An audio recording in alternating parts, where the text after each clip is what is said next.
मन को नियंत्रित करने की यह सरल विधि पूरी शांति से सुनिए, क्योंकि जब मन को साध लिया जाता है तब कोई दुख बचता ही नहीं। आज की यह कहानी उसी रहस्य को उजागर करेगी जो मन को भटकने से रोकती है। कहते हैं, अगर हमारा मन खाली हो जाए तो उसमें हम वही चीजें भर सकते हैं जो हमें ऊंचा उठाएं, वही विचार डाल सकते हैं जो भीतर की बकबक को शांत कर दें। जब भीतर का शोर रुक जाता है तो इंसान अपनी पूरी शक्ति से वही करता है जो वह सच में चाहता है। इसलिए अगर आप भी अपने मन की बेवजह की बातें बंद करना चाहते हैं तो इस कहानी को आखिर तक जरूर सुनना। एक नगर में राजू नाम का एक युवक रहता था। उसकी सबसे बड़ी परेशानी थी कि उसका मन कभी भी शांत नहीं रहता था। हर वक्त कोई न कोई नकारात्मक विचार उसके भीतर घूमता रहता।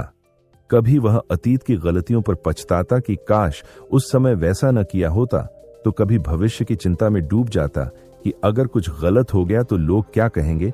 यही सोच सोचकर वह थक चुका था। राजू का मन हमेशा भागता था। वह चाहता था कि उसका मन एक पल के लिए रुक जाए, लेकिन जितना रोकने की कोशिश करता उतना ही मन भागता जाता। नतीजा यह हुआ कि उसके जीवन में बेचैनी बढ़ती चली गई। एक दिन किसी ने उसे बताया कि पास के जंगल में गौतम बुद्ध के एक शिष्य रहते हैं। अगर वह चाहो तो तुम्हें मन की उलझनों से मुक्ति का मार्ग बता सकते हैं। यह सुनते ही राजू चल पड़ा उस भिक्षु के पास।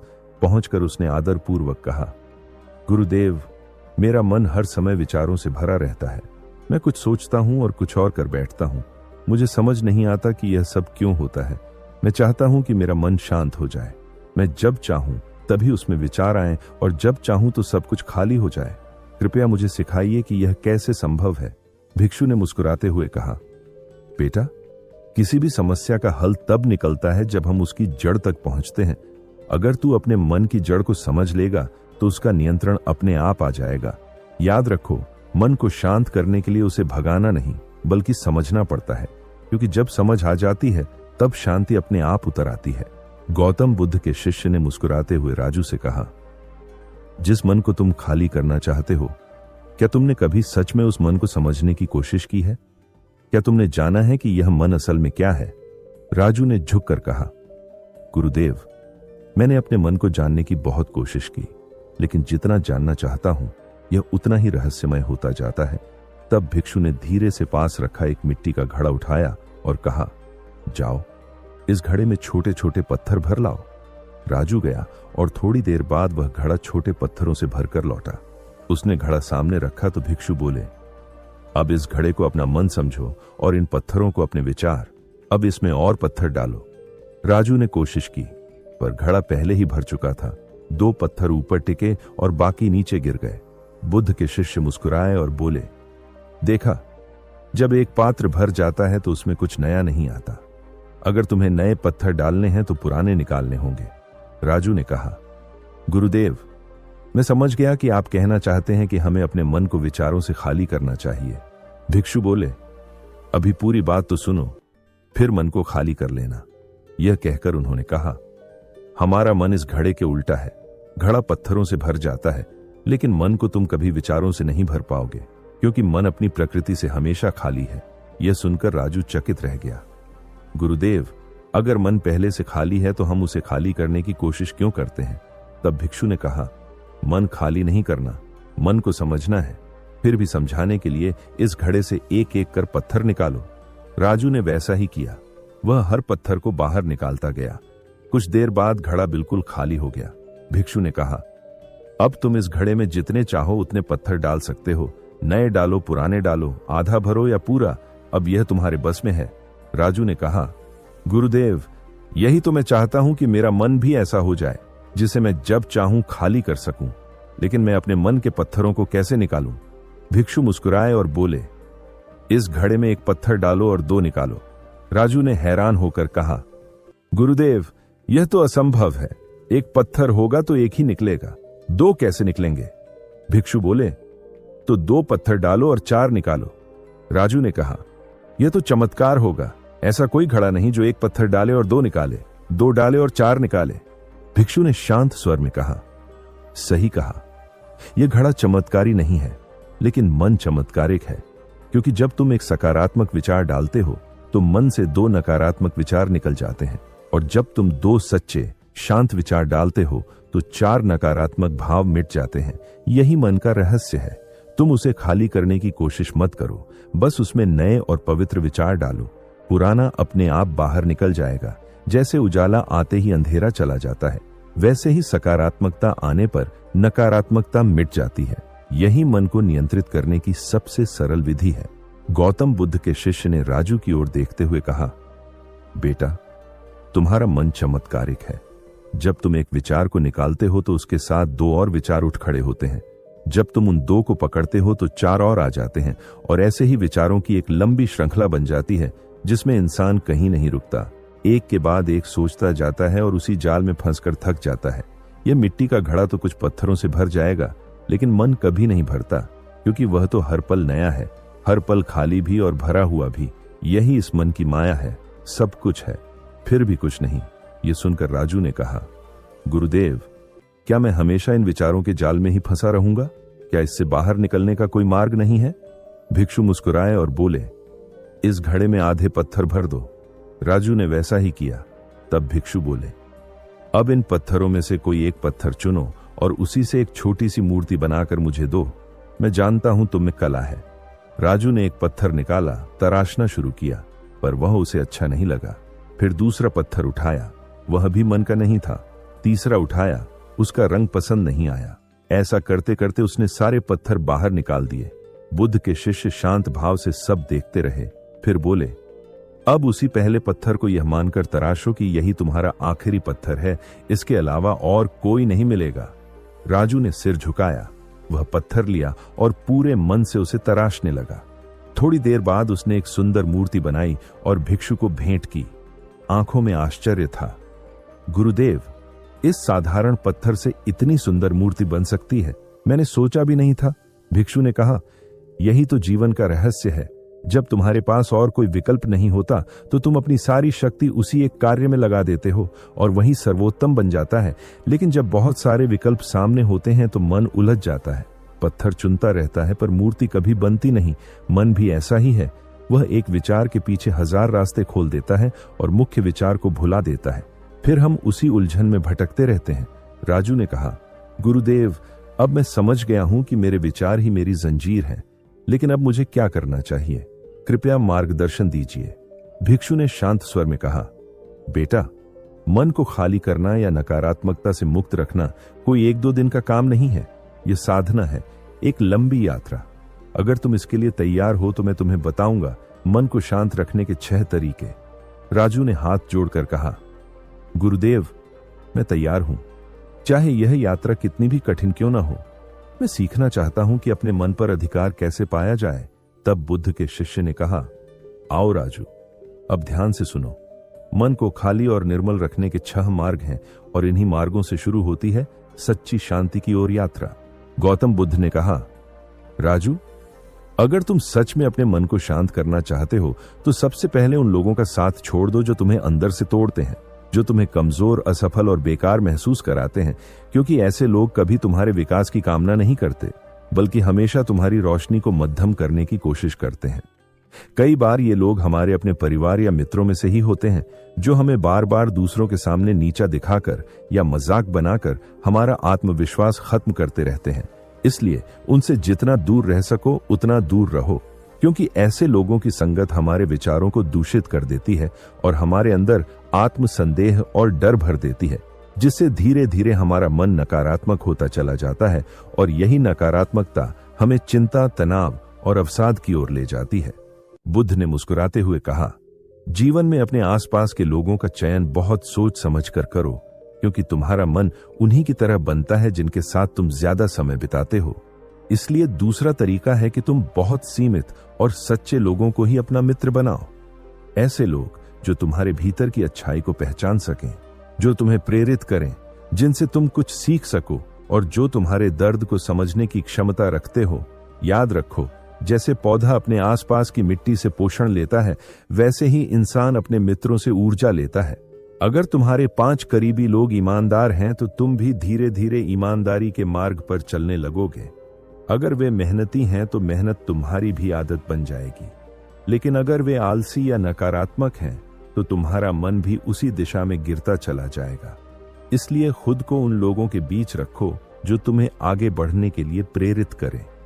बुद्ध ने कहा, किसी महान व्यक्ति ने कहा था, मुझे तुम्हारे मित्र दिखाओ, मैं तुम्हारा भविष्य बता दूंगा। हमारी सबसे बड़ी समस्या यही है कि हम ना कहना नहीं सीखते।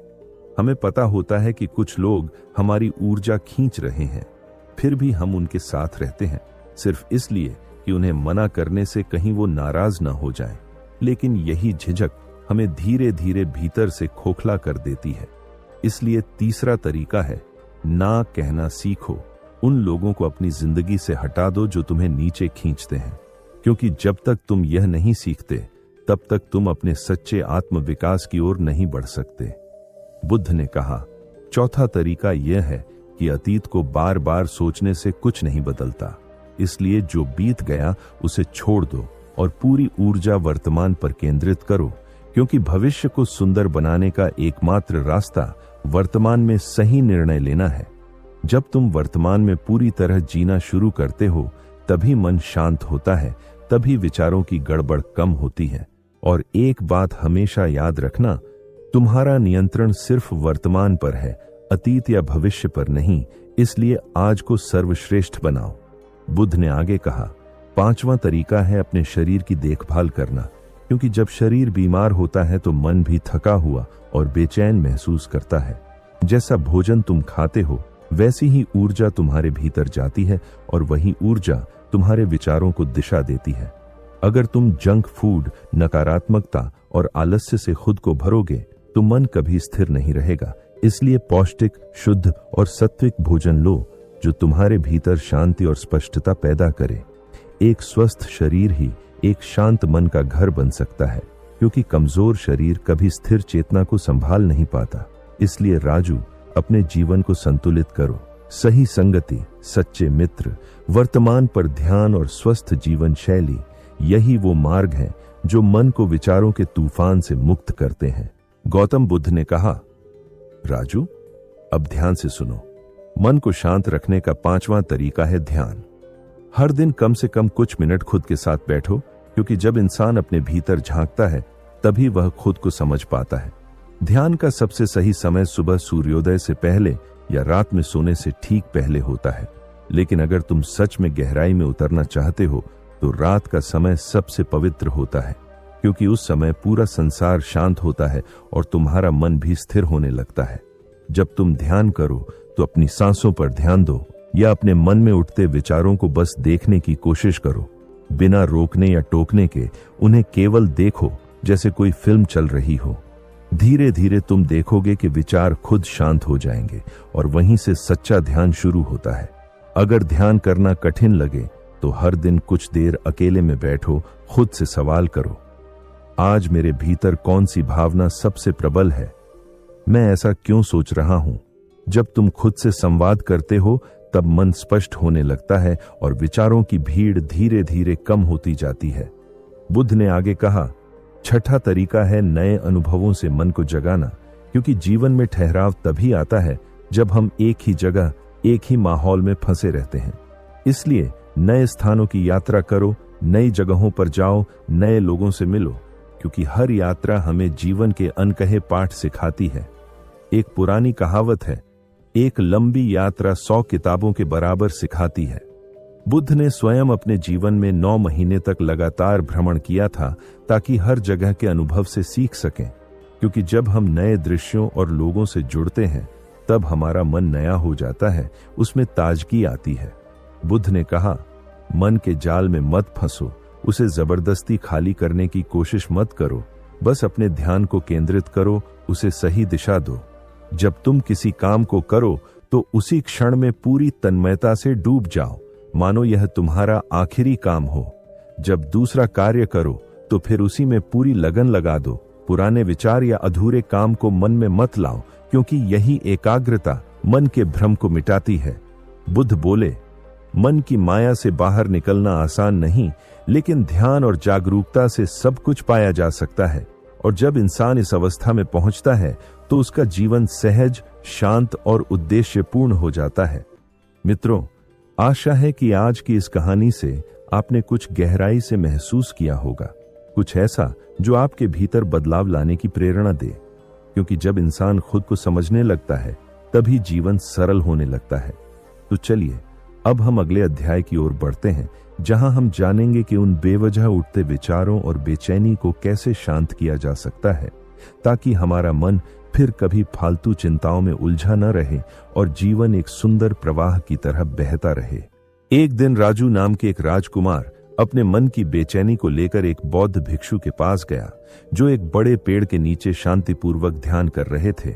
राजू ने भिक्षु से कहा, हे महोदय, आप हमेशा कहते हैं ध्यान करो, ध्यान करो, लेकिन मेरे लिए तो ध्यान करना दूर की बात है। मैं अपनी आंखें कुछ समय के लिए भी बंद करके शांत नहीं बैठ पाता। मेरा मन हर समय कुछ न कुछ सोचता रहता है। जब भी मैं ध्यान करने बैठता हूं तो विचारों का तूफान उठता है, अपने जीवन की बीती घटनाओं, लोगों और भविष्य के बारे में, और ऐसे ही अनगिनत अजीबोगरीब विचार मेरे मन में लगातार आते रहते हैं।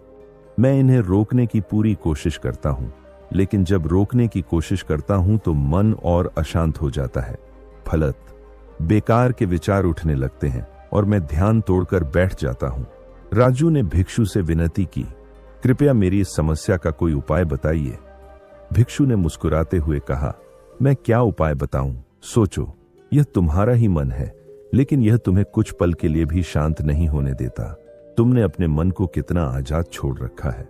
राजू ने कहा, महोदय, मैंने बहुत सोचा, लेकिन समाधान नहीं मिला, इसलिए आपकी शरण में आया हूं। कृपया कोई रास्ता दिखाइए।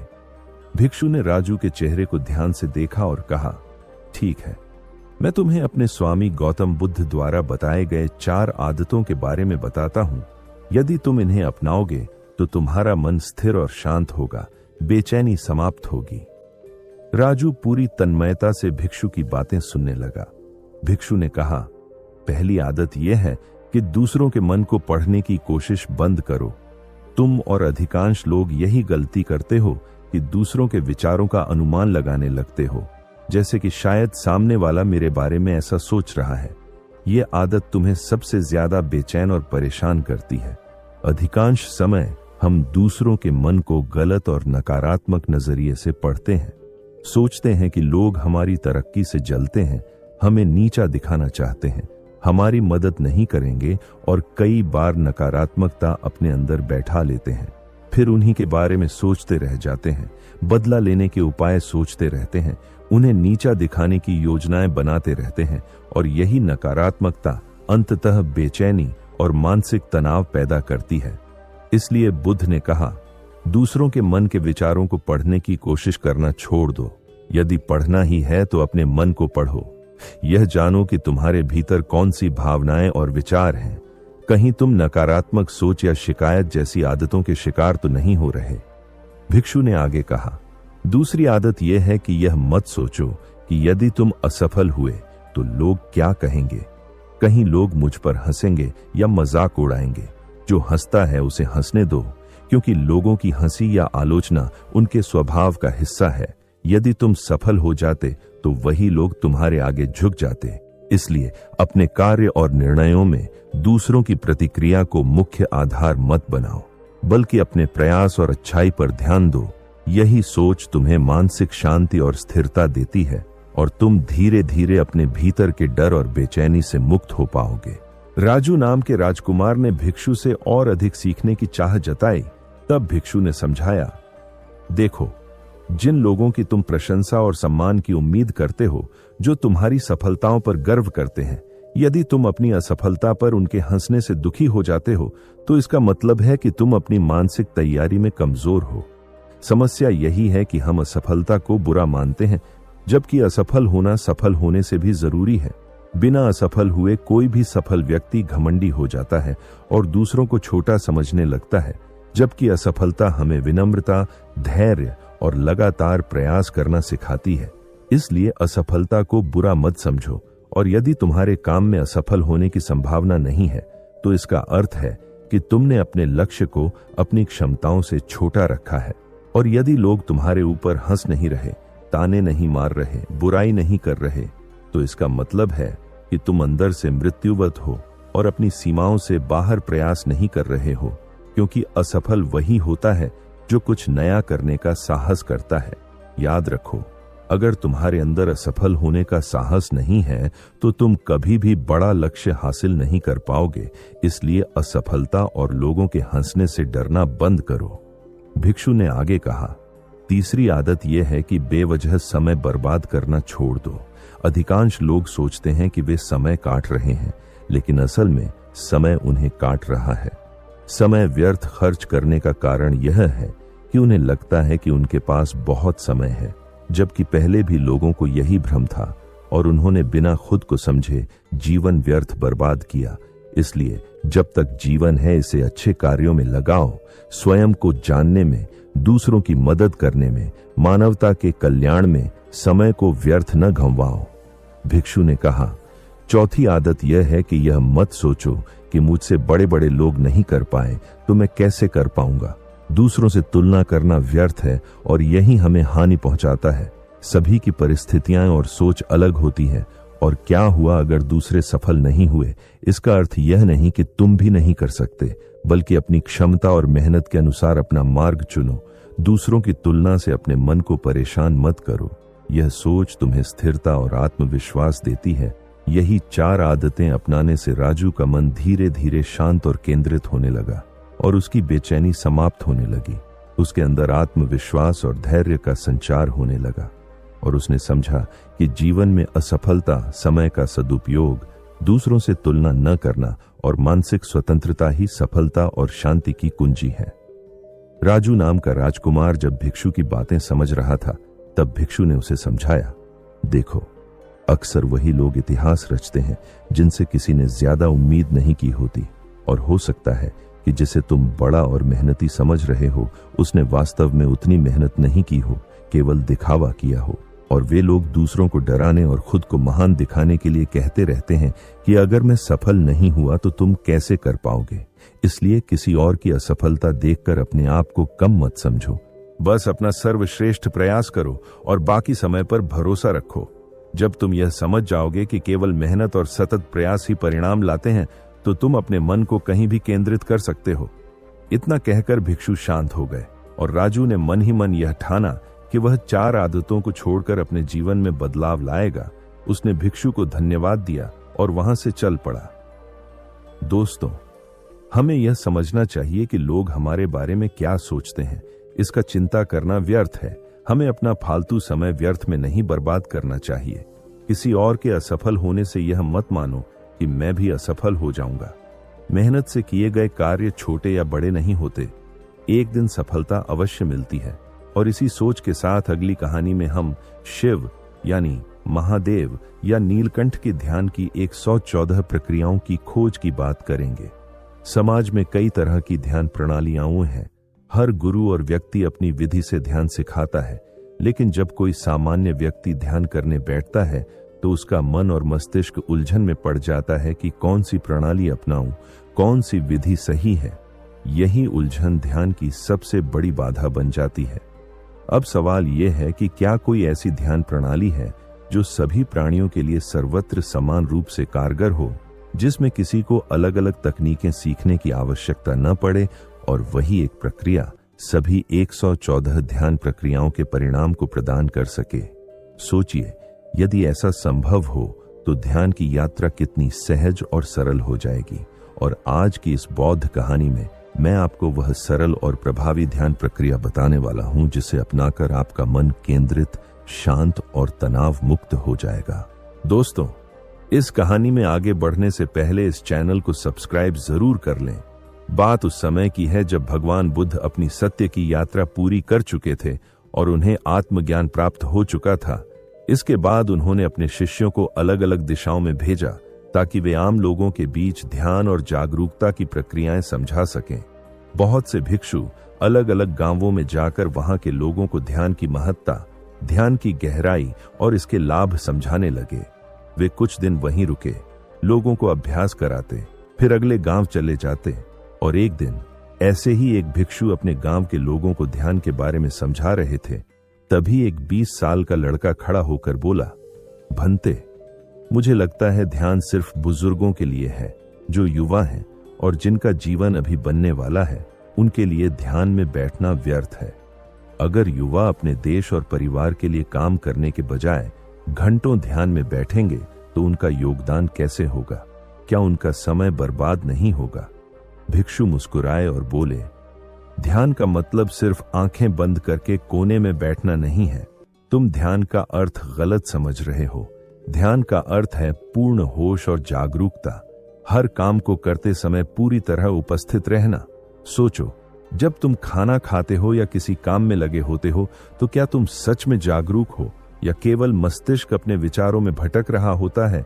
वही ध्यान है कि तुम हर पल अपने काम में पूरी तरह उपस्थित रहो।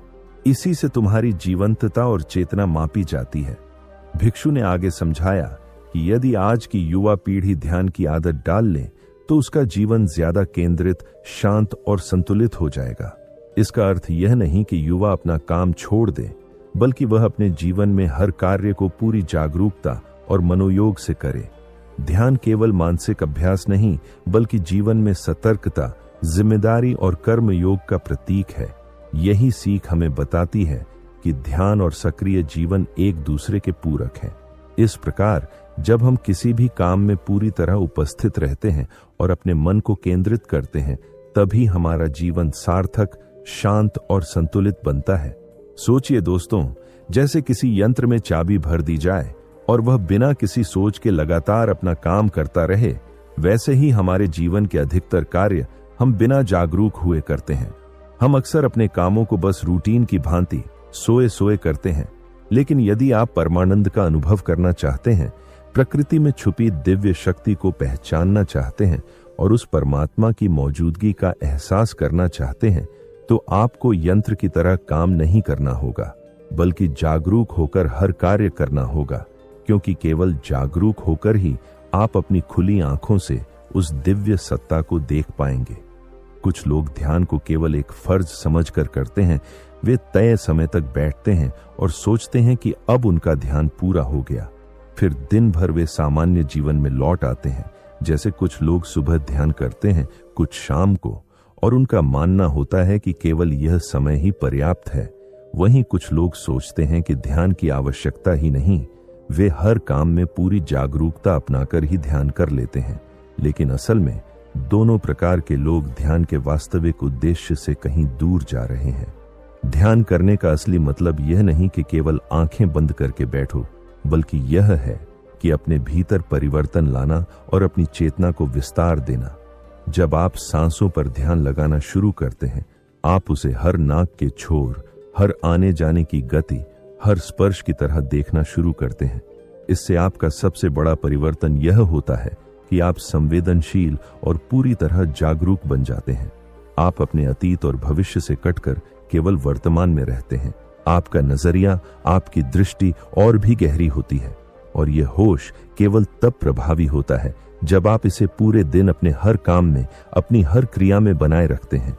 यही असली ध्यान है और यही तरीका है जिससे राजू जैसा कोई भी व्यक्ति जीवन में पूरी जागरूकता, संवेदनशीलता और मानसिक संतुलन हासिल कर सकता है। दोस्तों, जब आप ध्यान करने के बाद वह जागरूकता अपने पूरे दिन में बनाए रखते हैं, हर काम को होश और पूर्ण सम्मिलन के साथ करते हैं, तभी 1 घंटे का ध्यान सच में असर दिखाता है। लेकिन अधिकांश लोग 1 घंटा ध्यान करते हैं और फिर पुराने ढर्रे पर लौट आते हैं। अपने काम सोए सोए यंत्र की भांति करते रहते हैं, जबकि वही काम यदि जागरूक होकर किया जाए तो पूरी तरह से ध्यान बन जाता है।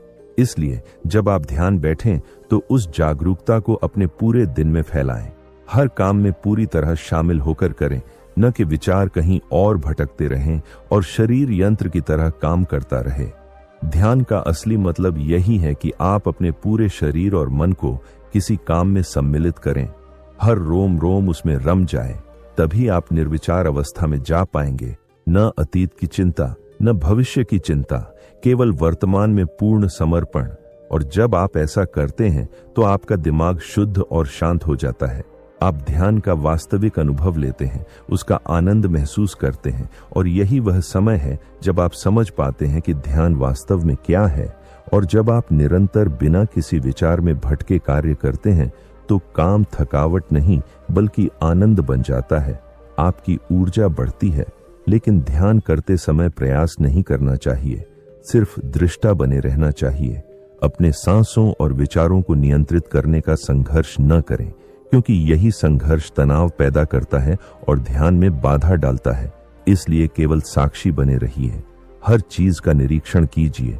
और एक सूत्र जो आपको गहराई में ले जाएगा वह यह है कि जब आप अपनी सांस अंदर लेते हैं तो महसूस कीजिए कि आप समस्त प्राणी और संसार के दुख को अपने अंदर समाहित कर रहे हैं, और जब आप सांस छोड़ते हैं तो उन्हें मुक्त कर रहे हैं। इसे आप एक तरह से करुणा और जागरूकता का अभ्यास मान सकते हैं, और इसी प्रक्रिया से राजू जैसा कोई भी व्यक्ति जीवन में अधिक संवेदनशील, शांत और जागरूक बन सकता है। तो अनुभव कीजिए और महसूस कीजिए कि आप अपने अंदर की सारी खुशी और आनंद इस संसार में फैला रहे हैं, हर प्राणी और हर चीज के लिए इसका आदान प्रदान कर रहे हैं, और इससे आपके हृदय में करुणा का उदय होगा, और यही करुणा आपको परमात्मा के सबसे करीब ले जाएगी। क्योंकि जब आपके मन में हर प्राणी के प्रति करुणा जागृत होती है तो आप उस दिव्य सत्ता के और पास पहुंच जाते हैं जो इस प्रकृति में छुपी है। आप उसे महसूस कर पाएंगे, पहचान पाएंगे और अनुभव कर पाएंगे। आपका रोम रोम मानने लगेगा कि हर प्राणी में और हर चीज में परमात्मा बसता है, और इसी कारण आप अपने रोजमर्रा के कार्यों में भी जागरूक रहकर किसी भी प्रकार का ध्यान अपने अनुसार अपना सकते हैं। धीरे धीरे अभ्यास से यह प्रयास स्वाभाविक बन जाएगा, और जब आप स्वयं आनंद महसूस करेंगे तो ध्यान आपको अपनी ओर खींचेगा। कोई जबरदस्ती नहीं होगी, और आधुनिक दुनिया में संगीत जैसी साधनों का उपयोग करके भी ध्यान और अधिक सरल और आनंदमय बन सकता है। इससे आप निर्विचार अवस्था में आसानी से पहुंच सकते हैं और गहरी ध्यान की अनुभूति पा सकते हैं। और जब यह सब समझ आ गया, उस नौजवान राजू की सारी भ्रांतियां दूर हो गईं। उसने ध्यान की वास्तविकता समझ ली, लेकिन शरीर का सबसे बड़ा शत्रु आलस्य है, और इसे दूर करना भी आवश्यक है, क्योंकि आलस्य से व्यक्ति के शरीर और मन में सुस्ती छा जाती है। कठिन काम तो दूर, खुद के छोटे मोटे कार्य भी कठिन लगने लगते हैं। प्यास लगी हो तब भी बिस्तर छोड़ना कठिन लगता है, और आलस्य का प्रभाव उसके चारों ओर के वातावरण में भी दिखाई देता है, जिससे आनंद और जीवन के उत्साह की कोई झलक नहीं रहती। चेहरा हमेशा थका और आंखें नींद से भरी रहती हैं, और ऐसे लोग धीरे धीरे अपने परिवार और समाज के लिए बोझ बन जाते हैं। इसलिए ऐसे व्यक्तियों को जीवन में आनंद और खुशी की आवश्यकता होती है, ताकि जीवन में थोड़ी ऊर्जा और रोमांच बना रहे। और इसी कारण आलसी मनुष्य की कल्पना में काम और वासना के विचार उठने लगते हैं, क्योंकि इन विचारों की कल्पना करना आसान है, कोई मानसिक मेहनत नहीं चाहिए, और ये क्षणिक आनंद प्रदान करते हैं, जिससे थोड़ी सी मानसिक संतुष्टि और रोमांच जीवन में बना रहता है। तो आज की कहानी श्याम नाम के एक युवक के जीवन पर आधारित है, जो पहाड़ी के तलहटी में बसे एक छोटे से गांव में रहता था। वहां के लोग उसे जानते थे कि श्याम गांव का सबसे आलसी युवक है। दिन भर सोना, हर काम टालना, किसी की मदद न करना और अपने कर्तव्यों को टालना उसकी आदत बन चुकी थी। लेकिन श्याम अंदर से स्वयं को बदलना चाहता था। वह भी ब्रह्म मुहूर्त में उठकर प्रकृति का आनंद लेना चाहता था, और जब कभी देर से उठता तो उसे अफसोस होता, और वह स्वयं से संकल्प करता कि कल तो निश्चित रूप से समय पर उठूंगा। लेकिन रात होते होते वह अपने संकल्प को भूल जाता और अगले दिन फिर से दिन भर सोता। यह उसका नियमित नियम बन चुका था। उसे याद भी नहीं रहता था कि आखिरी बार उसने कब ब्रह्म मुहूर्त में उठकर प्रकृति का अनुभव किया था। देर से उठने के कारण उसके सारे काम में देरी होने लगी थी, चाहे नहाना हो या खाना पीना, और इसी कारण उसका जीवन तनावपूर्ण हो गया। जब उसके माता पिता उसे जगाते तो उसे बड़ा पश्चाताप होता, और वह सोचता कि मैं खुद को क्यों बदल नहीं पा रहा। उसके संकल्प अगले दिन जैसे सूखे पत्तों की तरह उड़ जाते। धीरे धीरे उसने खुद से उम्मीद ही छोड़ दी थी कि वह खुद को बदल सकता है। अपने साथियों को मेहनत करते और कमाते देख वह ईर्ष्या और पश्चाताप में डूब जाता। उसका मन चिड़चिड़ा और ईर्ष्या से भरा हुआ हो गया था। और एक दिन शाम के समय वह अपने घर के द्वार पर बैठा अपने जीवन को बदलने के उपाय सोच रहा था कि तभी वह देखता है कि पहाड़ी पर बने आश्रम की ओर एक बौद्ध भिक्षु आ रहे हैं। यह आश्रम पहाड़ी की चोटी पर स्थित था, और भिक्षु रोज नित्य नियम से उस ऊंची पहाड़ी से उतरकर गांव में आवश्यक सामग्री लाते और फिर वापस चढ़ जाते। श्याम को यह अद्भुत लगता और वह सोचता कि इस भिक्षु के पास निश्चित रूप से कुछ दिव्य शक्तियां हैं, क्योंकि एक आलसी मनुष्य के लिए यह असंभव प्रतीत होता था। और यही क्षण श्याम के जीवन में एक नई प्रेरणा का आरंभ बनता है, जब वह सोचता कि अगर यह भिक्षु इतनी नियमितता और उत्साह के साथ कार्य कर सकता है तो क्यों मैं नहीं कर सकता। और इसी तरह श्याम के भीतर परिवर्तन की पहली लहर उठती है। राजू को हमेशा लगता था कि उसके जीवन में आलस्य, थकान और बुरी आदतें उसे धीरे धीरे खत्म कर रही हैं। वह सोचता था कि शायद कोई दिव्य शक्ति ही है जो इंसान को इस अंधकार से बाहर निकाल सकती है। इसी सोच के साथ उसने यह ठान लिया कि अब वह अपने भीतर के आलस्य को मिटाएगा और उस ऊंचे पर्वत पर जाकर गौतम बुद्ध के शिष्य एक ज्ञानी भिक्षु से मार्गदर्शन प्राप्त करेगा। अगले ही दिन ब्रह्म मुहूर्त में उठकर उसने यात्रा शुरू कर दी। वह पर्वत इतना ऊंचा था कि सामान्य लोग महीनों में भी 1-2 बार ही वहां तक पहुंच पाते थे, लेकिन राजू अपने संकल्प और उम्मीद के सहारे धीरे धीरे चढ़ता रहा और अंततः शाम तक पूरी तरह थक जाने के बावजूद वह शिखर तक पहुंच गया। वहां पहुंचकर उसे पहली बार महसूस हुआ कि सच्ची मेहनत का स्वाद कितना मधुर होता है और उसके भीतर एक अजीब सी प्रसन्नता और ऊर्जा जन्मी।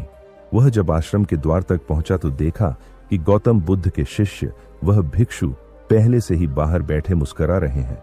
भिक्षु ने राजू से कहा कि मैं तुम्हें ऊपर से देख रहा था कि कैसे तुम ठहर ठहर कर भी लक्ष्य की ओर बढ़ते रहे, और यह देखकर मुझे बहुत खुशी हुई। अब बताओ बेटे, तुम यहां क्यों आए हो? कौन सा प्रश्न तुम्हें भीतर से परेशान कर रहा है? राजू ने नम्रता से कहा कि आचार्य जी, आप यह मत समझिए कि मैं बहुत साहसी हूं। सच तो यह है कि मैं बहुत आलसी हूं, लेकिन आपसे मिलने की इच्छा ने मुझे यह पर्वत चढ़ने की हिम्मत दी। मुझे आज तक लगा कि मैं कभी इतनी ऊंचाई तक नहीं पहुंच पाऊंगा, पर मेरे मन के सवालों ने मुझे यहां आने के लिए मजबूर कर दिया। मैं जानना चाहता हूं कि इतने वर्षों के बाद भी आपके शरीर में वह ऊर्जा, वह स्थिरता, वह सफलता कैसे बनी रहती है? आप कैसे प्रतिदिन गांव जाकर वापस इस आश्रम में आते हैं, जबकि जिस शिखर तक लोग महीनों में चढ़ते हैं आप रोज ही इतनी दूरी तय कर लेते हैं? कृपया मुझे भी वह रहस्य बताइए, ताकि मैं अपने जीवन से आलस्य और सुस्ती को हमेशा के लिए निकाल सकूं। मैं आलस्य के कारण अपने जीवन में बहुत परेशान हूं। पूरे दिन बिस्तर में पड़ा रहता हूं और तरह तरह की कल्पनाओं में खोया रहता हूं। नकारात्मक विचार मेरे मन पर कब्जा कर लेते हैं और मैं खुद को कमजोर महसूस करता हूं। कृपया मुझे ऐसा मार्गदर्शन दीजिए जिससे मैं अपने जीवन को संभाल सकूं, मेरी सोच बदल सकूं और अपने अंदर नई शक्ति पैदा कर सकूं। यह सुनकर भिक्षु ने उसकी आंखों के आंसू पोंछे और शांत स्वर में कहा कि बेटे, आलस्य और बुरी आदतें बाहर से नहीं आती, उन्हें हम खुद अपने विचारों और कर्मों से बढ़ावा देते हैं। हमारा मन चालाक है और तरह तरह की चालें चलता है। अगर हम सचेत न हों तो हम उन चालों में फंस जाते हैं और अपने ही जीवन को कठिन बना लेते हैं। जब तक हम मन की इन तरंगों को समझकर उनका सामना नहीं करेंगे, तब तक बाहर की कोई शक्ति हमारी मदद नहीं कर पाएगी। भिक्षु ने आगे कहा कि धीरे धीरे अभ्यास और सही मार्गदर्शन से हर व्यक्ति अपने मन पर नियंत्रण पा सकता है और अपने भीतर की सच्ची शक्ति को जगा सकता है। यही शक्ति उसे आलस्य और नकारात्मकता से बाहर निकालती है। तुमने आज पहला कदम उठाया है, संकल्प लेकर पर्वत पर आना। अब अगला कदम है अपने मन की गहराइयों में उतरना। यही यात्रा तुम्हें सच्चे आनंद और सफलता तक ले जाएगी। राजू की आंखों में एक नई उम्मीद चमक उठी और उसने महसूस किया कि शायद आज उसे वह रास्ता मिल गया है जिसकी तलाश में वह इतने समय से भटक रहा था। वह भीतर से मजबूत महसूस करने लगा और उसकी आत्मा में एक नई ज्योति जग उठी। यह समझ कि बदलाव बाहर से नहीं, भीतर से शुरू होता है। राजू ने महसूस किया कि अगर हम अपने मन की चाल को समझना और नियंत्रित करना सीख जाए तो हमारा मन हमें धोखा नहीं दे सकता। हमें उसके बहाने नहीं मानने चाहिए और हर स्थिति में अपने संकल्प पर कायम रहना चाहिए। जब राजू इस ऊंची पहाड़ी पर चढ़ रहा था तो उसे आलस्य का कोई बहाना नहीं मिला, क्योंकि उसके मन को कहीं छिपने की जगह नहीं थी। उसे पता था कि अगर वह अपने सवालों के जवाब नहीं पाएगा तो उसका जीवन फिर से निराशा और आलस्य में डूब जाएगा। इसलिए उसने पूरी दृढ़ता से अपने मन को बहाने बनाने से रोक दिया और वह अकेले अपने संकल्प के सहारे पहाड़ी चढ़ता रहा। इसी दृढ़ता के कारण उसका आलस्य एक पल में समाप्त हो गया। उसने महसूस किया कि जब हम दिन भर बिस्तर में पड़े रहते हैं तो हमारा मन बहाने खोजता है, सोचता है शायद किसी को मेरी जरूरत नहीं, मेरे पास कोई काम नहीं। लेकिन जब हमने अपने लिए, अपनी चेतना और जीवन की ऊर्जा के लिए सुबह ब्रह्म मुहूर्त में उठना सीख लिया, ताजी हवा का आनंद लिया और व्यायाम किया, तो हमें वास्तविक आनंद और शक्ति का अनुभव होता है। राजू ने यह भी जाना कि शरीर और मन का पोषण बहुत महत्वपूर्ण है। जैसा भोजन आप लेते हैं वैसा ही मन बनता है। अतः समय पर शुद्ध और हल्का भोजन करना चाहिए, भूख के अनुसार ही लेना चाहिए और भर पेट भोजन से बचना चाहिए, क्योंकि अत्यधिक भोजन आलस्य और सुस्ती को बढ़ाता है। इसी तरह शरीर की देखभाल भी आवश्यक है। न तो बहुत गर्म पानी से नहाना चाहिए और न ही बहुत ठंडे पानी से। हमेशा ताजे पानी से स्नान करें और सप्ताह में कम से कम एक बार सरसों के तेल से मालिश करें, जिससे त्वचा की ऊर्जा और ताजगी बनी रहती है। राजू ने धीरे धीरे समझा कि जीवन में आलस्य और नकारात्मकता को खत्म करने के लिए मानसिक दृढ़ता, शारीरिक देखभाल और अपने मन को बहानों से मुक्त रखना कितना जरूरी है। यही पहली असली सीख थी जिसे उसने पहाड़ी पर चढ़कर और भिक्षु के मार्गदर्शन में सीखा। राजू ने जाना कि जब हमारा रोम रोम जागृत हो जाता है और ताजी हवा हमारे पूरे शरीर में समा जाती है, तो हमें नई ऊर्जा मिलती है।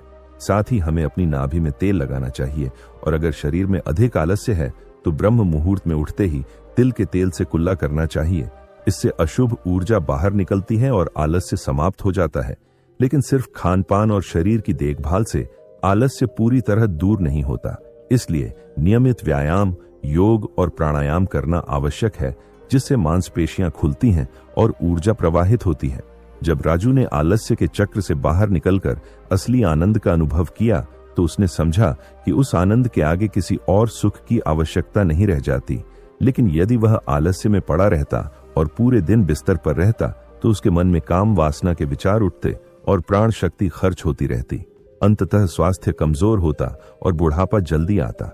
इसलिए भिक्षु ने उसे समझाया कि काम वासना के विचारों को उत्पन्न होने से रोकने का सबसे प्रभावी तरीका है आलस्य को रोकना। सभी के मन में दिव्य शक्तियां होती हैं, जिन्हें खोजकर हम अपने जीवन में सफलता पा सकते हैं।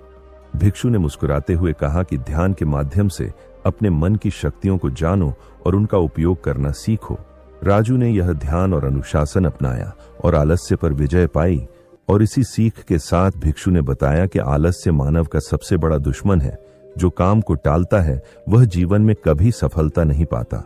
जैसे अनुशासन और मेहनत सफलता का मार्ग है, वैसे ही आलस्य और कल पर टालना असफलता का मार्ग है। इसलिए हर व्यक्ति को आलस्य त्याग कर अपने कर्म में पूरी लगन के साथ जुड़ना चाहिए। लेकिन यह इतना आसान नहीं है, क्योंकि आलस्य मन का विकार है और इसे दूर करने के लिए गौतम बुद्ध जैसे गुरु का मार्गदर्शन आवश्यक है। और इसी उद्देश्य से मैं अब आपको राजू की कहानी के माध्यम से बताऊंगा कि आलस्य क्यों होता है और इसे कैसे पराजित किया जा सकता है। प्राचीन समय की बात है।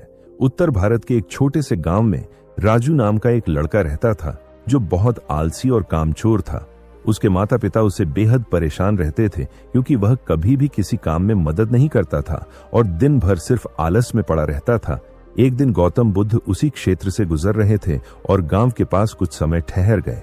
यह खबर गांव वालों तक पहुंची और सभी गांव वाले बुद्ध के दर्शन करने वहां पहुंचे। उन्होंने उन्हें सम्मान पूर्वक भिक्षा दी और जीवन की समस्याओं के बारे में सवाल किए। बुद्ध ने सबके सवाल शांतिपूर्वक समझाया और जवाब दिया। राजू के माता पिता ने अपने आलसी बेटे को बुद्ध के पास ले जाने का निश्चय किया। शुरू में राजू जाने को तैयार नहीं था, लेकिन माता पिता की आग्रह और प्यार से वह बुद्ध के पास गया। वहां पहुंचते ही दोनों ने बुद्ध को प्रणाम किया और कहने लगे कि हे महात्मा, आप सर्वज्ञ हैं और हर समस्या का समाधान जानते हैं। हमारा बेटा बहुत आलसी है, किसी काम में मदद नहीं करता, देर रात तक गलत संगत में रहता है, सुबह देर से उठता है, काम टालता रहता है। कृपया उसका मार्गदर्शन करें। गौतम बुद्ध मुस्कुराए और बोले कि आलस्य को समझना जरूरी है। इसे खत्म करने से पहले जानना होगा कि व्यक्ति आलस क्यों करता है। उन्होंने समझाया कि केवल राजू ही नहीं, बल्कि दुनिया में आलसी लोगों के पीछे 3 मुख्य कारण होते हैं। पहला कारण अत्यधिक सरल जीवन और जिम्मेदारियों की कमी है। जब व्यक्ति संघर्ष और कठिनाई से गुजरता है और मेहनत का महत्व समझता है, तो आलस्य उसके ऊपर हावी नहीं होता। लेकिन यदि माता पिता अपने बच्चों को अनुशासन और मेहनत का महत्व नहीं समझाते और उन्हें सब कुछ आसानी से दे देते हैं, तो बच्चे में आलस्य जन्म लेता है और जीवन में जिम्मेदारियों का अनुभव नहीं होता। बुद्ध ने आगे कहा कि इसलिए हमें बच्चों में अनुशासन, जिम्मेदारी और मेहनत का महत्व समझाना चाहिए, ताकि आलस्य उनके जीवन में प्रवेश न कर पाए और वे आत्मविश्वास और स्वतंत्रता के साथ अपने जीवन में आगे बढ़ सकें। राजू ने यह सुनकर पहली बार अपने अंदर के आलस्य और उसकी वजहों को समझा और उसके मन में परिवर्तन का बीज अंकुरित हुआ। गौतम बुद्ध ने राजू के माता पिता से कहा कि आप यह नहीं समझते कि आप अपने बेटे के दिमाग में क्या डाल रहे हैं।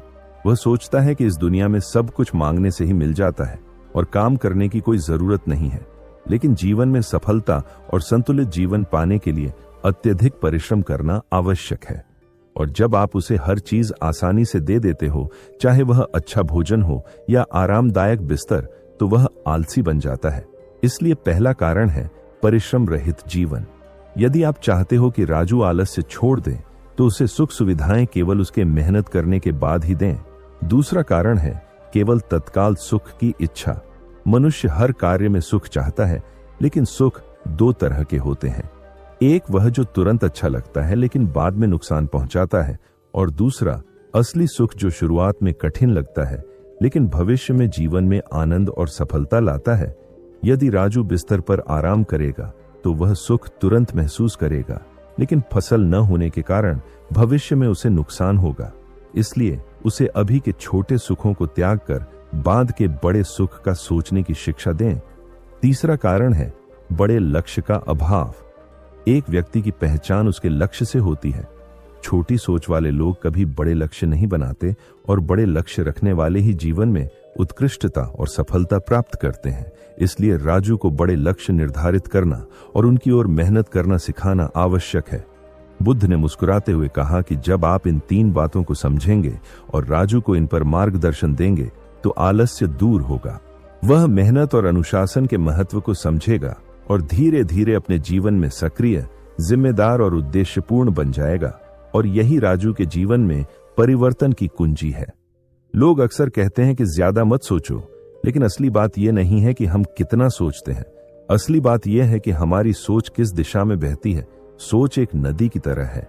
अगर वह एक सही दिशा में बहे तो खेतों को हरा भरा कर देती है, लेकिन यदि बिखरी और अनियोजित होकर बहती है तो बाढ़ बनकर सब कुछ बहा सकती है।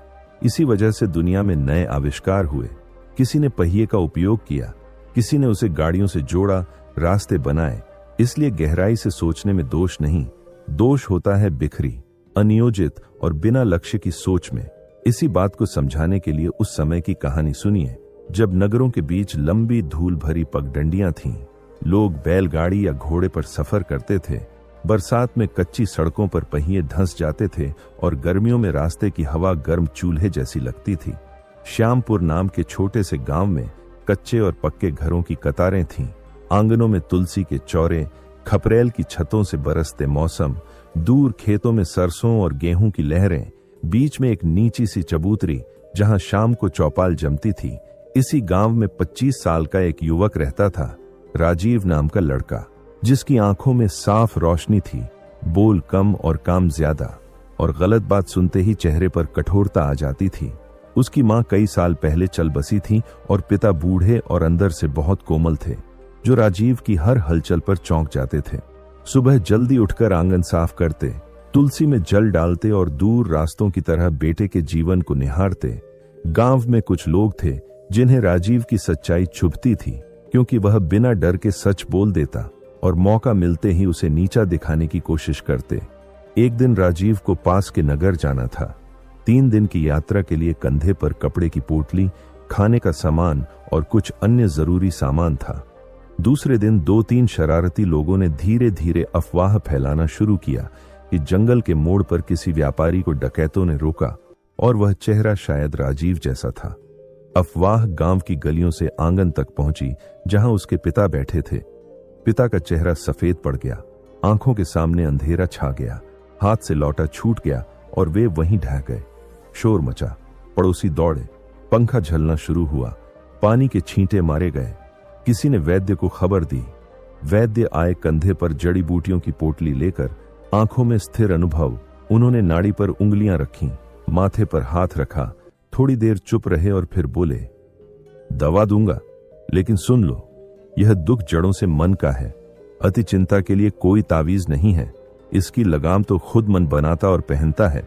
और इस घटना ने राजीव और गांव वालों को यह सिखाया कि हमारी सोच का नियंत्रण और दिशा ही हमारे जीवन की वास्तविक शक्ति और स्वास्थ्य तय करती है। तीसरे दिन शाम को अरविंद घर लौटा, धूल मिट्टी से भरा और थका हुआ, आंखों में चिंता की लकीरें। घर के बाहर असामान्य सन्नाटा देखकर वह चौंक गया। भीतर गया तो पिता का पीला चेहरा कांपती सांसों के साथ सामने था। लोग फुसफुसा रहे थे। उसने सब सुना और भीतर क्रोध उभर आया। किसने यह बात फैलाई? वह तुरंत बाहर निकलने ही वाला था, पर पिता ने कांपते हाथों से उसका हाथ पकड़ लिया और कहा, मत जा, मुझे तुझसे ज्यादा किसी सच्चाई की जरूरत नहीं। जो बातें हवा में उड़ती हैं उनके पीछे भागोगे तो हवा भी खत्म कर देगी। अरविंद का कठोर चेहरा नरम हो गया, पर मन में उलझन थी। अगर वह बाहर यात्रा करना बंद कर दे तो व्यापार रुकेगा, और अगर जाता रहा तो पिता की धड़कनें हर बार इसी तरह लड़खड़ाएंगी। उसने यात्राओं की संख्या घटा दी, कुछ सौदों से हाथ खींच लिया और थोड़ी कमाई में घर चलाने लगा। लेकिन पिता की चिंता पूरी तरह दूर नहीं हुई। ऐसे ही दिनों में उसका पुराना मित्र नितिन घर आया, शांत स्वभाव वाला और आंखों में स्थिरता लिए।